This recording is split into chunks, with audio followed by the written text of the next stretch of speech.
Visakhapatnam railway zone వాళ్ళు అడిగిన land ఇవ్వకుండా అడ్డం పెట్టే పరిస్థితి వస్తే ఎన్డీఏ ప్రభుత్వం ఇక్కడ వస్తానే అక్కడ ఎన్డీఏ ప్రభుత్వంతో మాట్లాడి ల్యాండ్ ఇచ్చాం.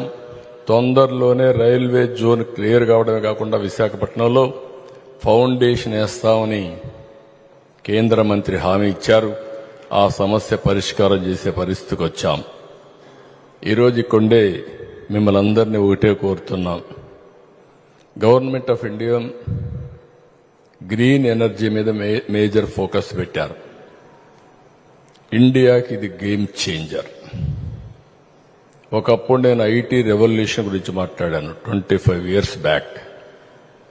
దానివల్ల ఈరోజు ప్రపంచమంతా ఇండియన్స్ వెళ్లారు.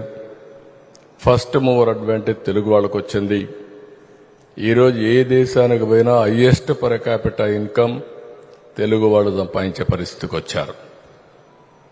ఈరోజు కూడా కొంచెం బాధపడ్డాం. హైదరాబాద్ ఇవన్నీ చూస్తే ఆ రోజు నేను చేసిన పనికి హైదరాబాద్లో ఇన్ఫ్రాస్ట్రక్చర్ అన్ని డెవలప్ చేశాం.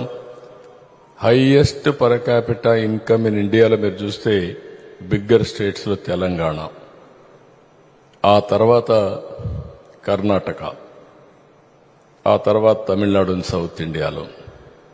మనకు వాళ్ళకు చాలా డిఫరెన్స్ ఉంది. 2/3, 1/3 డిఫరెన్స్ ఉండే పరిస్థితి వచ్చింది.